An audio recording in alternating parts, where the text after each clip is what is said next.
Highlights of session 1 here in the west. Everyone getting ready to head out under very warm skies at Barbagallo, and we couldn't wait either for it, Neil, after several weeks off. Yeah, we needed our V8 supercar fix, no question about that.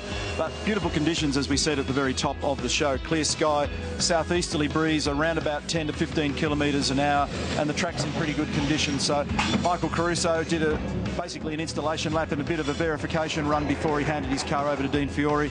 David Wall got high on the turn 7 curbing where there are sensors this year. There's Richard Holway in the garage, Gary Rogers Motorsport and Volvo. A couple of people that you wouldn't expect to necessarily fall off the road. Jamie Whincup down there at turn 4. Ash Walsh getting high and wide as well, locking up the brakes into 7. Jamie had the opportunity to do a little bit of skiing in the break. He loves his water skiing. And one of the things that Ash is doing there is pulling off to the dead side of the road, because if he puts any of that debris on the racing line, you can cop a penalty, and particularly at this racetrack. Todd Kelly went off as well, but he's got good pace in that car so far this weekend.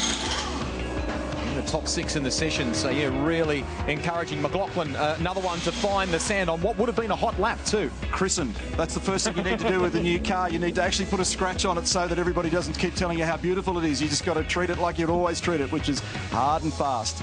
Jack Perkins had some miles in the 22 in this session. Jason Bright, who's had up and down form here, the results show over time, but when he's on it, he tends to have a great weekend. Little sideways there, and Nick Percat finding the sand trap toward the end with 5 minutes and 12 seconds to go. It brought out a red flag. He's a little bit unlucky. If he just grabbed the throttle a fraction early, there's a grass verge on the other side. That was very close, wasn't it?